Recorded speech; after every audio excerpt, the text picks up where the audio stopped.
कोटि दंडवत प्रणाम।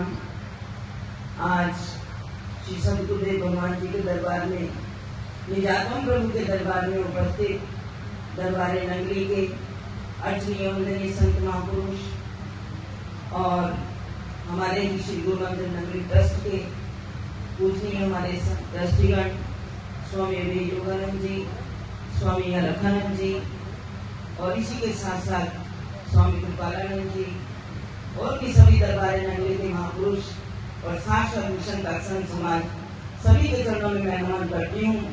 समय तो बहुत हो गया, लेकिन कहते हैं जब सारा सत्संग हो जाए तो बाद में क्या होता है, निष्कर्ष मिला। ज्ञान भी सुना, विज्ञान भी सुना, कर्म योग के विषय में सुना और पिंड देश ब्रह्मांड देश सभी के विषय में सुन लिया, लेकिन आखिर में क्या है कि हमने कितना सुना। आप देखिए सुबह संगत बैठी हुई थी कितनी, बहुत ज्यादा, और अब कितने लोग रह गए जो सत्संग के जिज्ञासु हैं, जो थक गए वो उठ गए, जिनको भूख लग गई वो उठ गए, चले गए। कितना सार रह गया, जो धोखा था वो उड़ गया।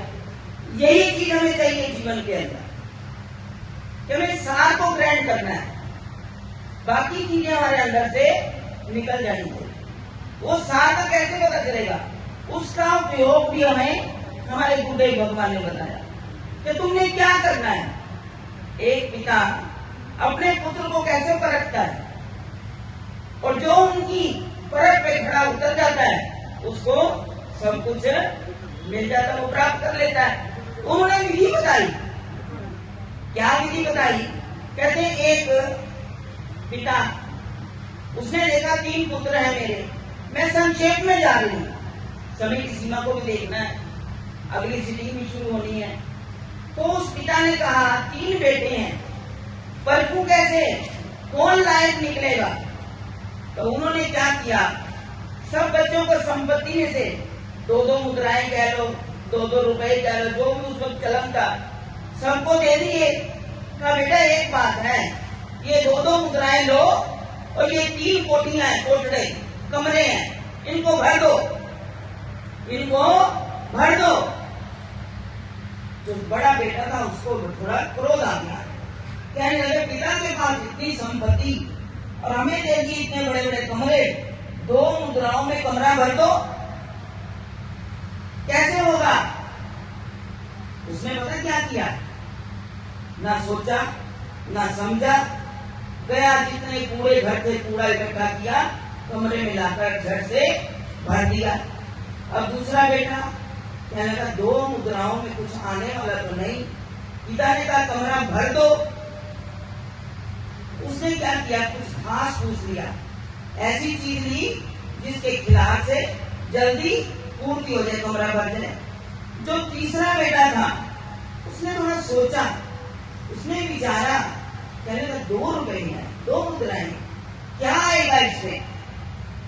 उसने बड़े प्यार से सोचा, लेकर पैसे गया बाजार में और उसने देखा, पहले थोड़ा कमरे की ओर दृष्टि डाली, कमरा थोड़ा गंदा था, जाले लगे हुए थे। वो बाजार से थोड़ी सफेदी ले आया, एक झाड़न ले आया दीवारों को साफ करने वाला, और एक कैलेंडर ले आया, थोड़ा इत्र लाया और जो धूप अगरबत्ती का सामान ले आया। फिर भी उसके पैसे उसमें से बच गए, सस्ता जमाना था। आ गया, कमरे को साफ किया, सफाई करके एक सुंदर चित्र भी लगा दिया भगवान का। जो थी, जो पिता ने समय कहा 2 दिन में भरना है, उसने पहले दिन सामान खरीदा, दूसरे दिन कमरे की सफाई करने के बाद जो निश्चित समय था, तीनों गए पिता के पास, कहने पिताजी जो आपने काम था कमरों को भर दिया। अब पहले पुत्र की कोठरी के आगे गए पिता, जो ही दरवाजा खोला, जहाँ कूड़ा पड़ा होगा वहाँ कैसी हवा होगी, दरवाजा खोलते ही ऐसी गंध आई, दुर्गंध, दरवाजा झट से बंद कर दिया। जब दूसरा दरवाजा खोला तो उसमें क्या था, घास फूस थी। पिता ने कहा चलो, और नहीं तो जानवरों को खिलाने के काम आ जाएगा। जब तीसरे बच्चे के कमरे में गए, देखा दरवाजा खोला तो उस बच्चे ने जो किया हुआ था कि कमरे को साफ किया, साफ करने के बाद जो चित्र लगाया था, चित्र के आगे उन्होंने चौकी के ऊपर वो जो थाली खरीदी थी जोत वगैरह की वो लगा दी, और मंदिर के अंदर वो जोत जो लगाई थी उसने जब देखा पिता के आने का समय है तो उसने उस जोत को जला दिया और उसके साथ ही वो अगरबत्ती जला दी। जब पिता ने तीसरा दरवाजा खोला तो सुगंधी से कमरा भरा हुआ, रोशनी से कमरा जगमगा रहा था, और साफ सफाई से वो कमरे के अंदर एक नहीं 2 घड़ी का 4 घड़ी बैठने को भी दिल कर रहा था। उस पिता ने सोचा, आप ही बताओ कि कौन ले जाएगा नंबर। तीसरा बेटा जिसने साफ सफाई थोड़ा प्रयत्न किया।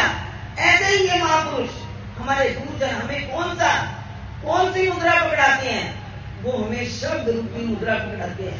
इन श्वासों की लोरी से जो असली काम है उसको कर लो,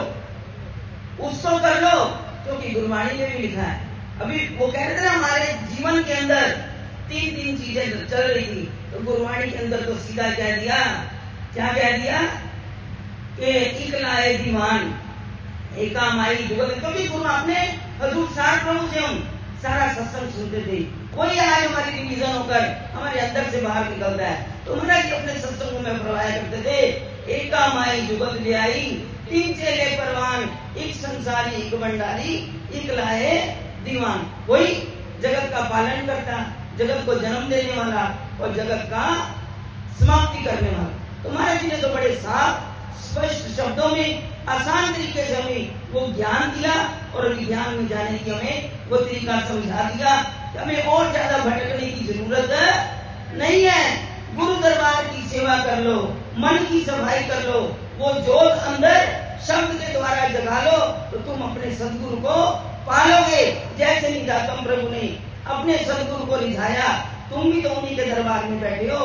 अपने मालिक को रिझाने का प्रयत्न करो, फिर वो मालिक आपका ही बन जाएगा। तो इसलिए मेरे गुरुदेव भगवान सार प्रभु ने जो ज्ञान दिया, जो निजातम प्रभु से पाया, नंगली निवासी भगवान से पाया, और जिन्होंने उनसे पाया जो अद्वैत की जोत जगी, तो हमें भी उसी सच्चे दरबार के चरण शरण में हम लग गए हैं। तो हमें उन्हीं के तरीके को अपनाना है और अपने मन में वो सच्ची जोत जलानी है, और जिसके द्वारा सारा ही ज्ञान इस पिंड देश से आप ब्रह्मांड देश में पहुंच जाएंगे।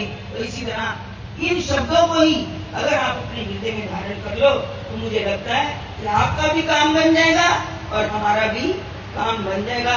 तो इसलिए काम बनाने के लिए ही तो हम सतगुरु की शरण में आए हैं। इसलिए जितना हो सके ये सेवा की गंगा भी बह रही है, ज्ञान की गंगा भी बह रही है, और इसके साथ साथ जो असली संपत्ति हमने इकट्ठी करनी है उसी को चुनकर झोली में भरकर आप ले जाना। इन्हीं शब्दों के साथ मैं अपनी वाणी को विराम दूंगी, और अगर कोई शब्द ऐसा कहा गया तो उसके लिए मैं माफी चाहूंगी। बड़े प्यार के साथ मैं इतने लोगों का जयकारा, जिन्होंने जयकारा अभी तक नहीं बोला या अपने कमरों में बैठे वहां तक भी आवाज पहुंच जाए, ऊंचे स्वर से जय घोष करें।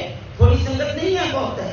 बोलो जयकारा, बोले श्री गुरु महाराज की जय, श्री नंगली निवासी भगवान।